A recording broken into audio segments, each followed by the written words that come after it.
Hey, Pizza Heads! The episode you're about to listen to was first released as an exclusive bonus show on our now-defunct Patreon page. These bonus episodes were always fun explorations beyond our full-length, free shows that most of you never got the chance to hear.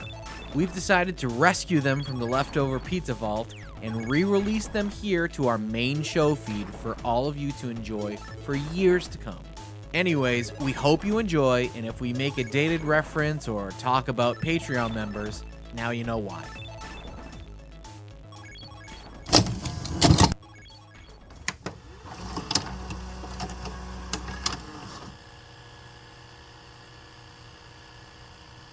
So, Derek, you got your Halloween decorations on the inside up yet? Yes, very specifically on the inside. I do. I did get them up the other day. I assume you're not allowed to put them outside yet. Yeah, no, not outside. I'm traveling later on this month, and I can't be putting those out and having some hoodlums show up and steal my stuff or ruin my stuff on the outside while I'm gone. So, inside only. And I put those up just before I got sick the other day. So I had a beautiful, wonderful day just decorating and pretending like it was Halloween, even though it was 90 degrees outside. And then like a day later, bam! The sickness, she crept up on me, as I'm sure you can all hear. Was she like, ooh, wah, ah, ah? Yeah, actually, she was. Woke me up in the middle of the night.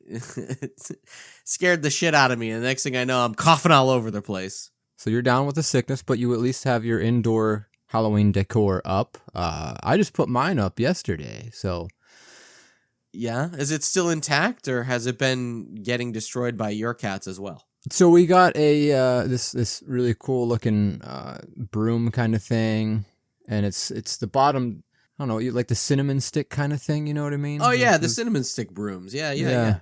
It's kind of had that going on with it. It's a little sturdier, but my new cat decided that she would tear it apart a tiny bit, piece by piece. But it's still intact. She's still here. We haven't thrown her out yet or anything, so things are looking all right. They're all right so far. Well, that's good. That's good. You have any like themes for your decor indoors this year? Oh yeah, it's spooky, whimsical Halloween. Oh, spooky, whimsical. What does that entail? The natural look, you know. We got a lot of greens, a lot of like shrubby looking things, and some moss. And we actually found these really, really dope little these skull heads that were at a Dollar Tree. Yeah, they were at Dollar Tree. I think I know what you're talking about. They're skulls, but they're like covered in moss. They are, but these ones were like $1 at Dollar Tree. Of all places. Oh, it was wow. awesome. So that's even better. Yeah, we got a couple of them. Yeah, it looks really, really cool. We got some encyclopedia kind of style books stacked up, and we have a couple of things on top of them.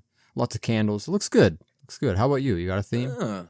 Yeah, I mean, we've got like 3 different rooms and 3 different themes, but the one that I'm most proud of this year is in our library. I actually posted about this on the Halloween Journal the other day, so you can actually see pictures if you're just listening along and wondering what it looks like. But, you know, nothing too crazy. We decided to go with a haunted library theme just because it felt very fitting to me. So there's like a little corner over at Michael's. We found some headless horseman and Ichabod Crane, like a little tombstone for Ichabod and a headless horseman statue. So there's a Legend of Sleepy Hollow little shelf on one of the bookshelves now. And I found this really sick... I can't believe I'm going to use this phrase, but a really sick snow globe, dude. Sick, dude. And it's like a stack of 3 books, and inside the snow globe, it's a skeleton sitting in a big library, old-time library chair with a stack of books behind him. What's that called? A shelf? A bookshelf? Jesus Christ. Lord help me. It's early. It's very early right now. It's very early. I'm very hot and very sick. Just forgive me, you know. But yeah, I mean, that was our big theme. Black lacy stuff all over like the lamps and whatnot. So pretty cool. Pretty spooky. It's cool. Where I won't be reading Bunnicula this season. Okay, yeah, that's fair. So what's all this about? Yeah, it's Halloween time. We're here. We're ready. And this is our first of 2 Halloween bonus shows. here at Leftover Pizza Podcast. And today's topic happens to be what, Derek? Well, as you know, and I'm sure everybody else knows at this point, I love me some video games. And for the past couple of months, I've really been playing some spooky video games. So I figured, what better time to talk about spooky video games than during the spooky season? Am I right, Grimy, or am I goddamn right? You're right, man. When you're right, you're right. Yeah, I just figured we're always talking about Halloween specials. We're always talking about movies. You know, every now and then we're talking about decor like we just did, or going out to a haunted house, which I did last night for the first time, by the way, this season. It was great. Factory of Terror. Check. Fall River, Mass.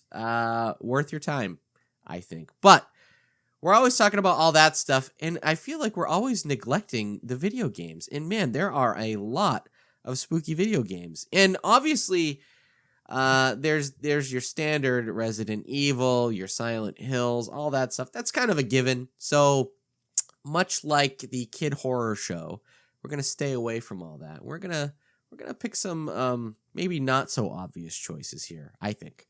Absolutely. So, without further ado, who would like to go first? You know what? I'll do it. I'll do it this for time? you. Okay. I'll do it. You know, all right. Because next time that we do this, it's you, bitch. Next time. I'm sorry. You. Introducing Castlevania Bloodlines for Sega Genesis. The most horrifying vampire hunt ever. 2 new heroes, plus hordes of evil enemies and ghastly ghouls. It's intense adventure from Konami. All right. So for my first pick, I know that I just said I wasn't going to do anything super obvious. Which is why I picked a Castlevania game, Grimy.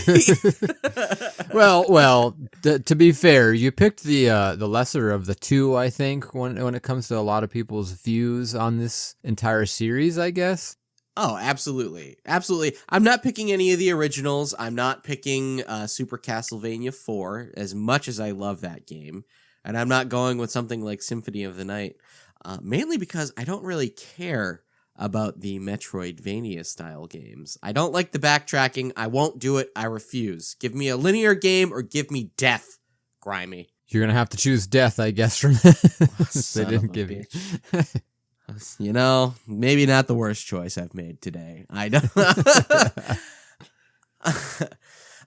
So I wanted to call this one of the 2 16-bit Castlevania games, but I also realized that there's a third lesser-known game called Dracula X that I've never tried that is supposedly very good. So I guess after this show, I should probably try out Dracula X. But that leaves me with my first pick of the show, finally. Castlevania Bloodlines, released only for the Sega Genesis way back in 1991. Now, Grimy, I have a confession to make. I did not grow up with Castlevania. I've mentioned him on previous shows, I think just last month. My uncle was my gateway into video games when I was growing up, because he was a big kid. He played video games from the time the Atari came out, straight on through. I think he only stopped around the PS3 era because he got, married. He was like, I gotta, do things. Do I can't married play things video now. games all the time. But, up until that point, he would buy a new system and he would hand the old one down to me. And as much as this guy loved horror, for whatever reason, he never got into the Castlevania series. We never had those games growing up. So it wasn't until I was in high school that my friend, we opened up one of his drawers in his bedroom, and there were all these old NES games and Super Nintendo games. And there was Castlevania 1 through 3, and then Super for the Super Nintendo. And my friend handed them to me because I had never played them, and he was like, take these home and try them. You're going to love these. I was like, okay. And so I must have been a senior in high school when I finally got around to this series, and started with the original NES games. And I loved them. I was like, wow, these are incredibly difficult, but I love the whole vibe around it. Yeah. I kind of love how unforgiving they are. Because unlike most platforming games back then, like your Marios or what have you, the thing about the original games is that you can't you can't course correct after you've made a jump. So once you're jumping, you're on that course. You can't, change direction. You can't. Yep. You're going. You're committed to it. That's it, And it's really frustrating at first until you get the hang of it, but like frustrating in a good way. Yeah. Now, they sort of fixed that jumping mechanic a little bit in Super Castlevania 4. But what I like and why I'm going to talk about Bloodlines here is that Super Castlevania 4 for the Super Nintendo felt like an evolution past the original 8-bit games. Like, it felt like a natural progression. They fixed things. It got a little bit easier control-wise, a little bit tighter. Castlevania Bloodlines did not do that. They just didn't do that at all. No, they didn't. No. It's like an evolution of the original 8-bit Nintendo games in the best way. So it's still super difficult. They did tweak a couple of things so that it plays a little bit better, but more or less it just feels like you're playing an advanced version of those original Nintendo games. Oh yeah, that's very well put. I don't know for certain because I haven't played them back to back and it's been a very, very long time since I've really sat and played them, but I've read to understand that some of the levels are actually just updated versions of original levels from the original NES game. I don't know if it's true for 100%. I recently played some of 1, and then obviously I've been playing a lot of Bloodlines. And I don't know that there's been like a 1-to-1 recreation of a level. Right. But there are definitely elements from the originals. Mm-hmm. And the monsters are very much ripped from the originals, right, more or less. And they just look prettier. Speaking of looking pretty, this game, where it differs from Super Castlevania 4, I did watch a video of them back to back. And while I do appreciate both of them for their differences, and I like Castlevania 4 maybe just a tiny bit more, the Sega Genesis version, Bloodlines, it just looks a lot prettier for some reason in different aspects. Like, for instance, the cutscene right before you start the first level, there's that scene where it's like the moon and the castle behind it, and it kind of just pans down. You see like some bushes or whatever, trees, and then you see the gate, and then you see, your player, whichever one you pick. That whole set is just awesome. And then, as if it couldn't get better, like these bats fly up when it's just like kind of paused in between the screen. Dude, it's such a fucking wild image, and I really appreciated that a lot. While Castlevania 4, Super Castlevania 4, has specific things that I like about it, like that, it's this image alone sold me on this game for some reason. Oh, yeah. So I think I got it backwards when I started this segment here. I believe I said that this was from 1991.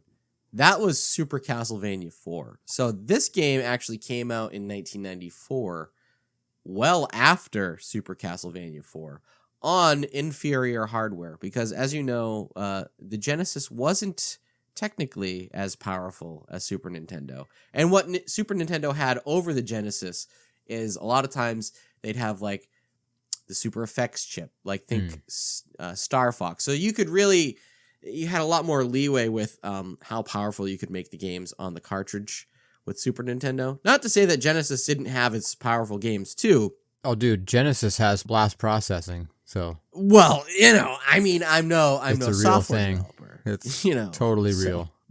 You're right. You got me there. You got me there. But it's just sort of impressive that this game is technically less powerful, I think, than Super Castlevania 4. But you wouldn't know it while you're playing it, because it really does, like, to your point, it looks beautiful. And it's just spooky.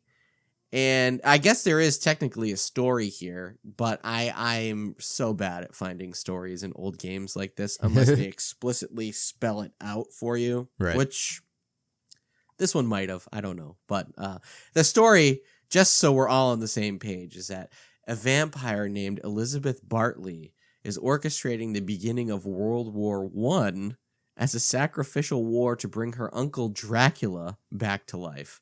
Imagine that World War I is being orchestrated just to bring Dracula back to life. Like, that's kind of a cool spin. I really dig that story there. Yeah, that's a lot. That really changes the course of history. History. But I'm all for it. Hell yeah, man. I fucking I love it. I don't know what else I can say about this other than I'm really enjoying this one more than I thought I would, because for a long time I was such a fan of Super Castlevania 4, which is still rightfully a great game. But this brings something different to the table while still having that classic Castlevania vibe and gameplay that you came to expect in 1 through 3 before it.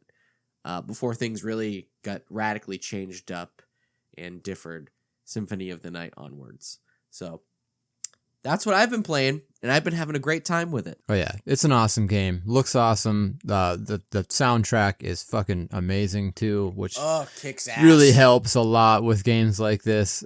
It's just all around a really good game. And while it's not quote unquote a Halloween game, it has a lot of these like very aesthetic Halloween vibes. Like if you're not playing it, you should be playing it.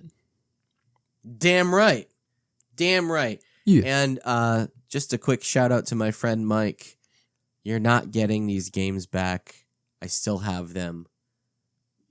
Sorry. It's just, I'm keeping them forever now. Sorry, Mike. They're coming to your neighborhood. You're not the pizza guy.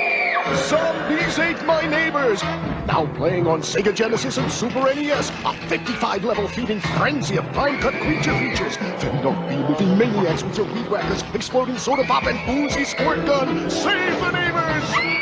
Or they're dead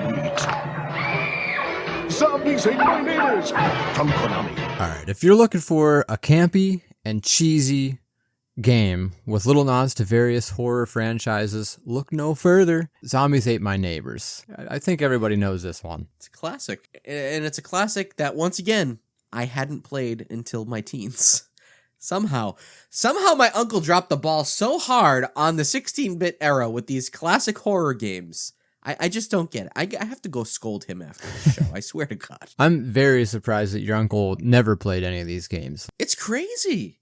It's crazy because not only are they good horror games, they're just good games in general. Like a game that even people who aren't into horror typically like to play just because they're fun. Like they're kind of the best of their generation. Zombies Ate My Neighbors and Castlevania, these are all like staples of that 16-bit generation. So how somebody went a whole generation owning those consoles and never played either of those series? Dude, it's what's wild. going on, buddy? Totally wild. Yeah, you're going to have to talk to him later. Anyways, I've been dying to talk about this game. It's one of my all-time favorite games, and I do favor the Super Nintendo version just a little bit more. I don't know what it is. If it's the charm of it. While the Genesis version, I do love the music a little bit more on that version. It's just something about the Genesis that their music is just a little grungier, I guess, and a little sounding a little more industrialized, I guess. It just has a really raw, very gritty kind of sound. But anyways, it's a run and gun game where you play 1 or 2 players. There's a boy and a girl, Zeke and Julie. I think they're brother and sister. You race against various monsters in I think there's 55 different stages. Don't quote me on that. There's a ton. Bro. And I haven't even made it past stage 3. I'm just so bad at it. But Really? I don't care because it's so fun. Yeah, really. I think I've gotten to 15 or 16, and that was fucking, Wow. dude, it's tough. I can't stress how tough this game actually gets, super quickly. There's, I think, 2 or 3 stages before it just shits all over you, and you go to this maze. And I love this monster, by the way, the Jason with the chainsaw. Makes no sense, but No, it makes perfect sense because that's what everybody thought Jason was. Jason with a chainsaw. I don't know how that culturally became a thing that parents back in the day just associated a hockey mask with a chainsaw. Maybe it was Christmas Vacation that did it. That really sealed the deal. honestly, You know? I do think that had a lot of influence. In a weird way, I think they saw that and it was oh yeah, well, Jason has a chainsaw, so that makes sense. He doesn't have a chainsaw. In a sense, I guess it's maybe a little chicken or the egg scenario. Which came first? Right. Did everybody believe that Jason had a chainsaw before Christmas Vacation?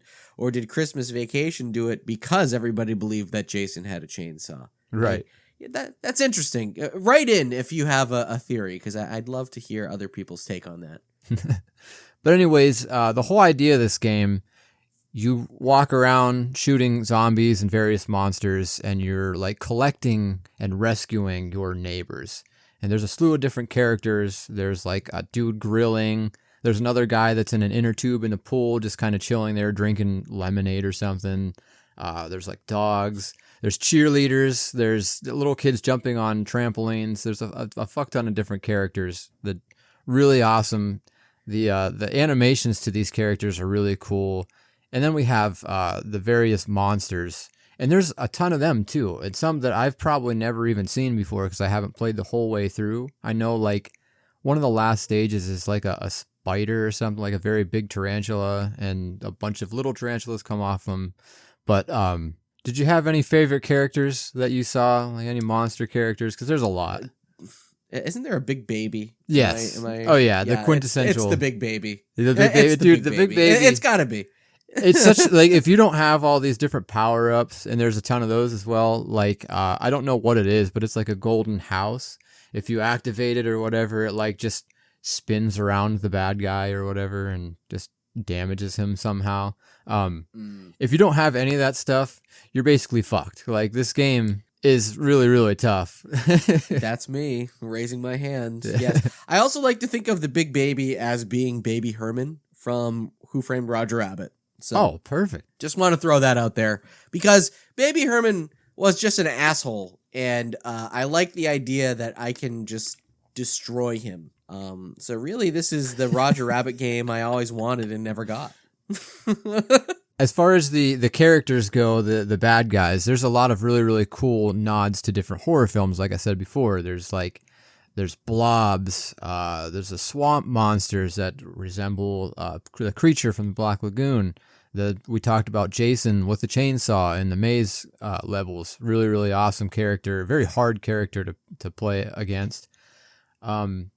There's little evil baby dolls that kind of resemble Chucky, and their laugh is like super maniacal, and just I love the sound effects and everything that go along with this game. That's another great thing about this game is everything's just like, I don't know, it's really catchy, and you like play these songs and different sound effects in the back of your head throughout the day. I do this constantly where like I don't know why. The music is really, really great too. I could probably listen to the music on my iPod while I'm mowing grass, no doubt. You do. That's your way of saying that you do listen to the soundtrack. I'm not saying I don't. All right, we'll leave it Listen, at there's that. nothing wrong with listening to an OST. Okay, Dude, it's got a great one. I'm telling you. I know they did it on vinyl somewhere. I don't know who, but someone's done it. but you'll find it. You'll find it, and by find it you mean in your basement because you already own it. You know, not. I wish I owned it. Vinyl is something I'm just not willing to jump in. It's super expensive, but out of like the 3 vinyl records, yes, I would definitely add this as a 4th at some point. Mm-hmm. Absolutely. Mm-hmm. Now, the interesting thing here, I think we mentioned it on the last full show that we did, specifically about stretch screamers, trying to wrap our minds around the fact that stretch screamers never was more than a toy line, that it never got comics, movies, cartoon, whatever. Zombies Ate Your Neighbors, my neighbors, man, I keep doing that. I can't believe that this was just a standalone video game. Like, the amount of stuff going on, the story that it's telling of neighborhoods being run over and kids being the only person to save it. How was that not turned into a cartoon? I can't, how? That seemed like it was ripe for the picking. Yeah, it is kind of surprising. It's not to say that it didn't go anywhere. I mean, it's obviously got this like crazy cult following. The fucking game itself, if you're going to buy an actual copy of it, you can pay anywhere from like 40 to like $60 on eBay for it right now. But yeah, it really didn't get much of anything else. It did get a sequel, but it's not near as good. You know, Ghoul Patrol. Ghoul Patrol. Dude, I'm not into it. I played it a few times, and this game also is, I think it's kind of expensive. It's a little bit on the pricey side. It's just not my bag. They updated a lot of the sprites and a lot of the characters and a lot of the movements. It just it doesn't feel as fun as this game did. And one thing you can do is you can download a ROM if you're into that sort of thing. Legally. Yeah, we don't condone anything, etc., etc. Yeah, blah, blah, blah. Man, I love my emulators, though. I love same. my handheld emulators that Absolutely. are totally legal. Totally.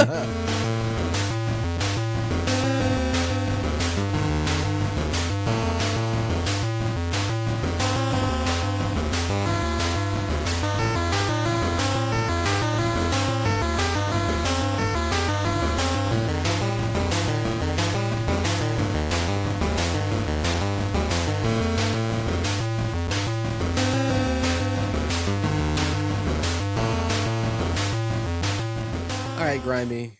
What if I told you that there was a game that existed but was never released for the original Nintendo Entertainment System where you could play as Count Dracula and that Count Dracula would get a power-up in the game? It's a pair of Reebok pump sneakers. Officially, these aren't some sneakers and we're pretending that they're Reebok pumps or something like that. No, you are controlling Count Dracula, and at one point in the game, or multiple points, I should say, you stumble across a pair of Reebok pumps that make you run faster and jump higher. Would that be something that you're interested in? Well, I'd tell you what I'd say. I would say I'd believe you because you showed me all about this just like a couple of days ago. But yeah, dude, I'm Way to take so the piss. fucking glad you brought this one to my attention because, man, the world has been missing out on Dracula wearing pumps. Like, oh, fuck. Dude, I don't know why this wasn't released. I have no idea. And I think it would have done really, really well. I honestly do. Even though it might, like, it has nothing to do with the gameplay. Just this image of Drac and the pumps shooting out this fucking castle window. Oh, it's fucking everything. You have no idea. You have to check this image out. So, I'm so conflicted because as much as I want to agree with you that, this would have done well in some fictional 1991 world, I can't. I don't think that it probably would have, for a number of different reasons. The first being, in 1991, the Super Nintendo was well underway at that point, as was the Sega Genesis. So the original Nintendo, obviously, people were still playing it and buying games for it, but we are definitely at the end of the lifespan for that console. Yeah, totally. So the game is probably already up against, I mentioned earlier Super Castlevania 4 released in 1991. Yeah. Most people, if they're looking at Drax Night Out and they're looking at Super Castlevania 4, there's one Dracula game that they're guaranteed buying, and I don't think it's the one where he's wearing Reebok pumps. Oh, yeah, it's totally a Dreamcast PlayStation 2 situation where it's just too little too late, and they probably just saw it and were like, nah, man, we're just going to put this one back in the holster. We're not going to unleash this one. They don't want this. And it's just weird to me that it was developed for the original Nintendo and not a 16-bit console, because honestly, if this had come out on a 16-bit console, I think it could have done pretty well. That's a good point. It would have been something similar to like your Cool Spot games or the Chester Cheetah games. And I know that this existed, like these tie-in games existed back on the 8-bit consoles. Obviously, you had the Noid game back then. It was fine. There was a Spot game, I think, wasn't there? It was bad. 8-bit console. Yeah, it wasn't very good. But they were there. They existed. I just think maybe this was just a weird too little too late. And just the I don't know, the premise is like odd too. Like to us, this is a great premise. Like you get to be Dracula and you get to wear Reebok pumps while you kill people. Like that's well, when you put it like that. That is right up our alley. Like, wow, this is it really the craziest thing I've ever heard of in my life. But like maybe trying to sell that to parents to buy for their kids, that might seem a little stupid back in the day, Sure. I guess so. But I digress. I digress. I've got nothing. I digress. You drive a very, very interesting point about if it were a Super Nintendo game. Could have offered better gameplay, I guess. Aside from the fucking weird-ass premise of this game, you did not get a chance to try this game out, right? You just watched some gameplay footage. I watched a little bit of it, yeah, as much as I could possibly stand. Yeah, well, see, there you go. You just said it all right there. Now, Grimy, I gave this game the good old college try. I mean, I played this game for days, like actual days, and I barely got myself past the first screen. Okay. With save states. I'm using save states to further my progress and make it a bit easier on myself. So you're walking down, I should say. I guess it's a castle. I don't really know that it is supposed to be because there's villagers swarming the castle. So maybe they're mad and they're trying to like they're trying to kill you. I know that for a fact. Like the villagers are trying to kill Dracula. So maybe that's it. Maybe it's the old villagers storm the castle trope. That's what the whole game is supposed to be about. But your goal is to stun them because that's all you can do is stun them. And then you use all of these different traps. There's levers and there's, booby traps all over this castle. So you need to stun them and then use the traps to get these people basically down on their knees where they're in a vulnerable position. And then you walk up and suck their blood.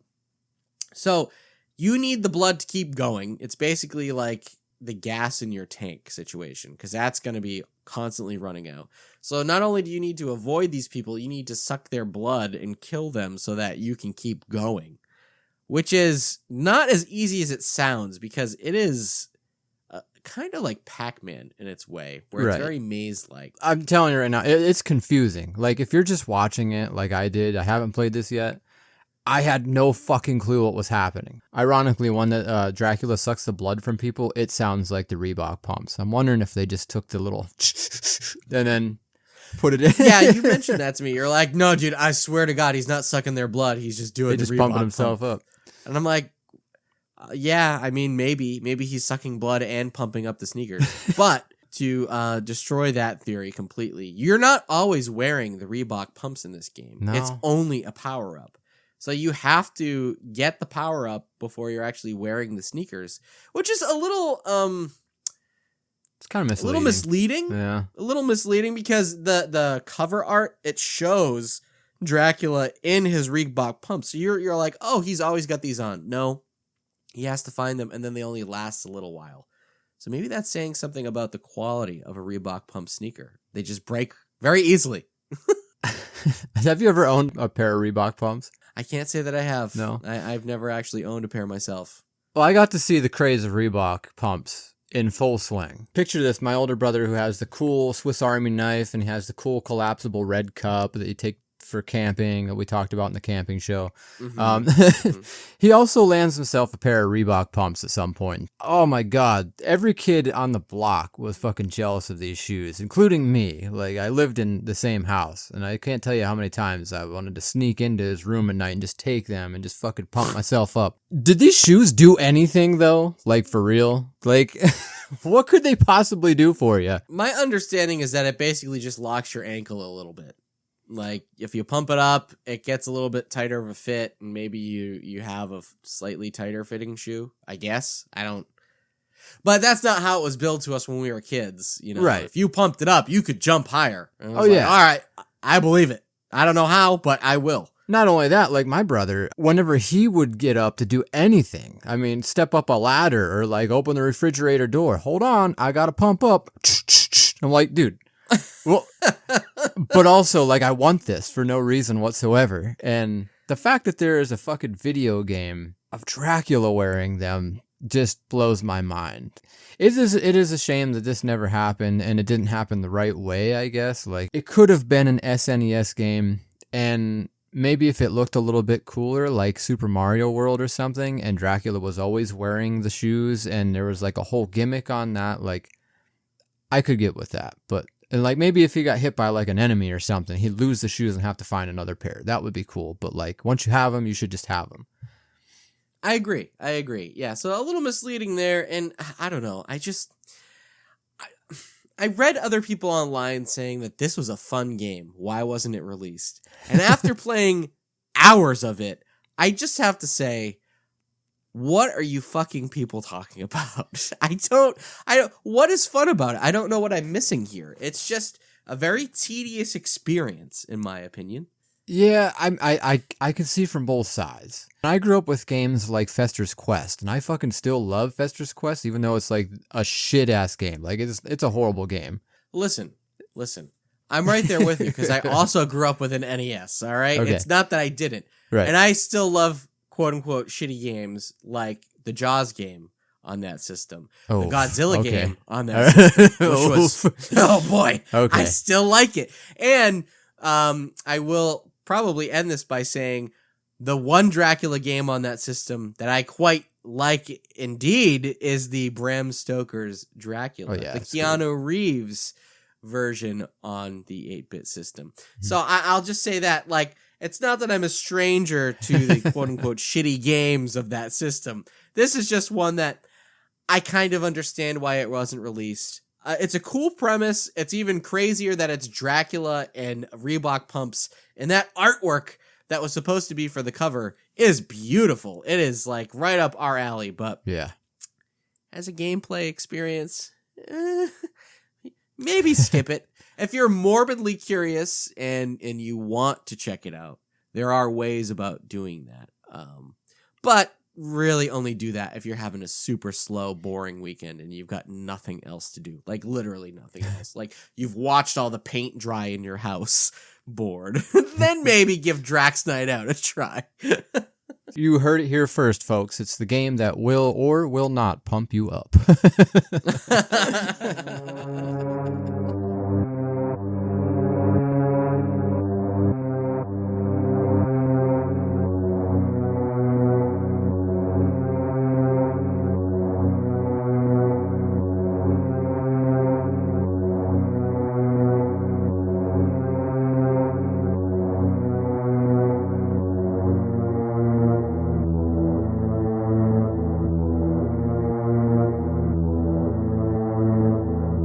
All right, man, my second and last pick comes from 1995.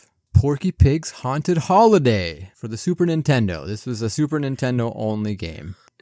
You know, they had so many Looney Tunes games. They did, dude. On 16-bit systems. It was kind of crazy how many they came out with. I didn't even know about this one until you brought it up to me. It sounds I don't know if it sounds good, but it sounds entertaining at the very least. It's a bit of an underdog. It's not near as up there as like the Bugs Bunny Birthday Bash or whatever it's called. You got the Tasmanian Devil one for Sega Genesis that was also really, really good. I will say I feel like the Sega Genesis was kinder to our Looney Tune friends. This one though, I'll let this one slide. I like this one. And yeah, Derek says that, you know, he's not sure if it's good or bad. I'm going to start out saying this is not a game that's challenging. It's not a very challenging game. This game was obviously made for like the younger crowd. It's a very simple game. You have a jump button, a throw button, and you throw like fruit at your enemies or whatever. That's really it when it comes to your controls. It's very, very basic. But what it lacks in gameplay, I guess, what it lacks in your mobility as a character, everything else is pretty entertaining. It's like kind of dark and dingy, and it's a strange game. So it's a platformer. You start out, Porky Pig is laying in his bed. He's like tucked himself in. He's got his PJs on, and he's looking at all these travel brochures. So he's going on vacation or something. And he drifts off into this nightmare where he's like surrounded by different holidays. So before we even get into the meat and potatoes of this, I just want to say, number one, always a big fan when we see Porky in his pajamas. He's got Also, that. yeah. He's got those honk shoe pajamas on. You know what I'm saying? He's got Honk those shoe me pajamas on. Dude, he all do. right? He do. He's got that long, like pinstriped gown, that Ebenezer Scrooge gown on. Yeah. He usually has the floppy nightcap on. And the dude, you never notice this, he always is holding the little candle. The little candle with the little holder there. So he's ready for a good sleep. And he always is. But this is what I wanted to ask you.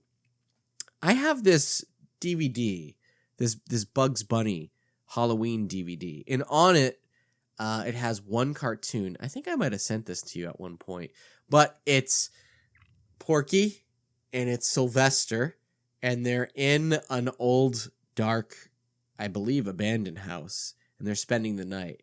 And have you ever seen this cartoon where Porky is actually playing the brave one and Sylvester is playing the scaredy cat? No, I don't think I've seen that one. Okay, well, it's a classic, and they've done it more than once where they pair these two up, and for some reason they're in a scary situation, but Porky is the brave one. And that's what's great about this game is because they play up on all of that. Like they throw him into this like very obvious Porky situation where he's like constantly frightened. But yeah, that's wild that they made a cartoon that. Oh yeah, well, I mean, yeah, and on many occasions. But that was going to be my question. So I didn't get a chance to play this. I only watched a little bit of the gameplay. Does Sylvester pop up ever in this game, or this is Porky's show? Sylvester does not pop up in this, but Tweety Bird does. Oh, okay, all right. Some other characters do too, like Daffy Duck's in there. He has an interesting role when you hop up onto one of the platforms that has the up arrow on it to make him go up. Daffy comes out from the side of the screen and does this real maniacal laugh, and it scares him, and it like throws him up the screen. Dude, it's the humor, the Looney Tunes humor is definitely there. Like they fucking nailed that. You know, that's, if I can give any credit to the old Looney Tunes games, it's that they really did understand the source material. Yeah. You mentioned the Taz games because I think there were a couple over on Genesis. Yep. I had the Super Nintendo version of the Taz game of Tasmania, and that was just a fun game. It was more of a racing game than anything.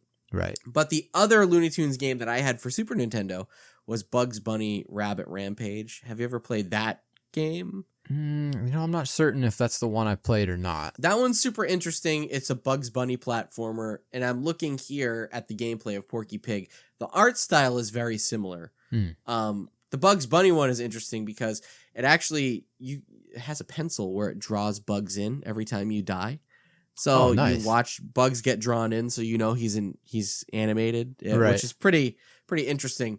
But a quick aside is that while I was playing that game, it's fun, but it can be tough, which I think is kind of the same thing for this Porky Pig game. I mean, yeah, it is. It has its moments where it's like, oh shit, like there's an obstacle here that I'm not quite sure I'm going to get around very easily. Yeah, it definitely has those weird pinch moments. So this Bugs Bunny Rabbit Rampage game, I don't know if I've mentioned it on the show before or not, but I loved it, but it used to piss me off. And so I think I was like 5 or 6, and I had seen Austin Powers at that age. Okay. Because I think my parents thought that this was going to go over my head, all the jokes. And I somehow managed to retain that bastard was a word that you use when you're frustrated. Okay. And so my mom walked in on me playing this Bugs Bunny game at like 6 years old, and I died, and I got pissed off, and I yelled at the screen, "You bastard!" And I lost video game privileges for a little while because of that. So just wanted to say that it's not Porky Pig, but a Looney Tunes 16-bit game caused me to say my first swear word, and lose video game privileges. So a big fuck you, but I also love you. I needed to tell that story quickly here. But no, like, yeah, this game's not without its frustration. I could see me throwing some F-bombs and some bastards at this game. I've done that. I've been there for sure. I'm not even joking. There's some goofy moments there where I've had some trouble. But yeah, the first stage here, I just want to talk a little bit about it. I'm not going to go in depth with all the stages. I just really want to touch on this one. You come out of this cabin area, this house, and it's kind of dark. It's raining. The music is creepy. It's like this like backward string, like reversed kind of sound. It's very Sonic EXE like. I'm not even like joking. It's very creepy. And he's surrounded by different aspects of different holidays. So one of the enemies is the cartoon leprechauns. Another one, there's like a bat. You're in a forest, and all the trees are like these cartoon tikis. Yeah, I was gonna say the background here. Well, I'm watching more gameplay footage as you're talking.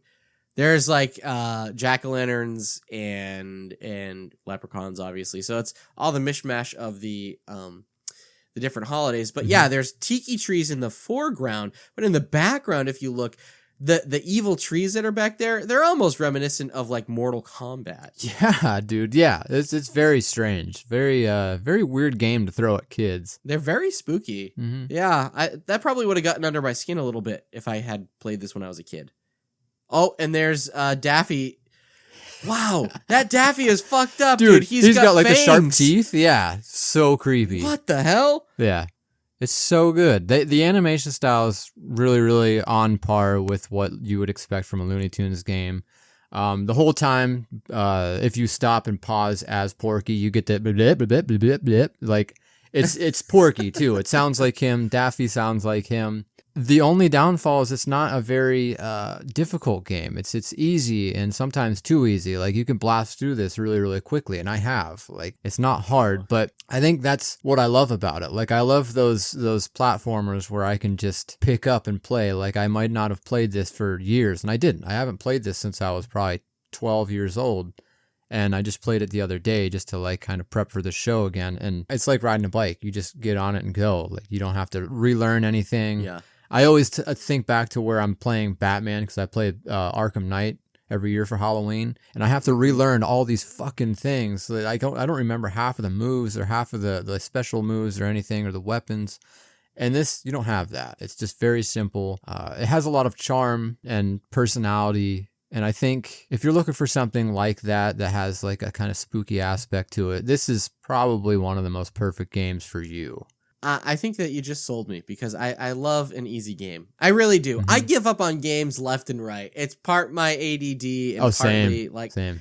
I've been playing video games all my life and I'm still somehow terrible at them. I don't know how that is. And I don't have any desire to be better at them. Right. This sounds like a nice palate cleanser after playing something like Bloodlines. Bloodlines? Did I say that right? Castlevania Bloodlines. Yeah. Yes. Oh my God. I'm delirious. I'm absolutely delirious. Either Bloodlines or Drax Night Out, you know. Yeah, you know, after playing either of those Dracula-centric games, this sounds like a wonderful palate cleanser.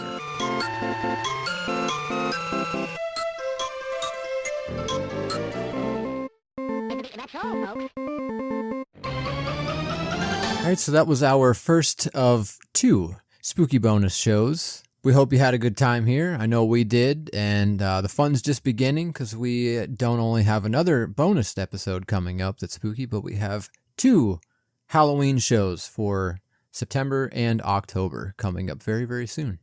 Yes, indeed. So keep on listening, and honestly, I just want to hear what you guys have to say, what you're playing. I'm always open to suggestions, especially for video games, because there are just so many that I've never heard of or I've never played. So if you've got something that's out of the ordinary that you like to play around this time of the year, just drop us a little line. Either leave us a comment here over on Patreon or, you know, the Facebook group, because I'm sure that you're all members on the Facebook group. You may or may not be, though, you know, just in case. We want to hit all the buttons. We just want to make sure you're informed, you know. We want to make sure that you're in the know. And, yeah, definitely. Let us know what games you're playing. We want to know how your season's going, too. How many trips to fucking Spirit Halloween did you make? I'm running out of steam. I think this is where we got to leave it before I go take some more cold medicine. But I had fun, Grimy. I had a great time. I'm a little burnt out on Castlevania, so maybe I'll go pop in Resident Evil 2 remake again that I started this time last year. And very maybe I'll nice. play another hour of it before I put it away for another whole full year. Very nice. That sounds like a good idea there. All I could say is don't have a cow, man. Eat my shorts. I see what you did there. All right. Well, without any further ado, I am Derek. And I am Grimy. And we'll catch you in the next one. Bingo. See you there.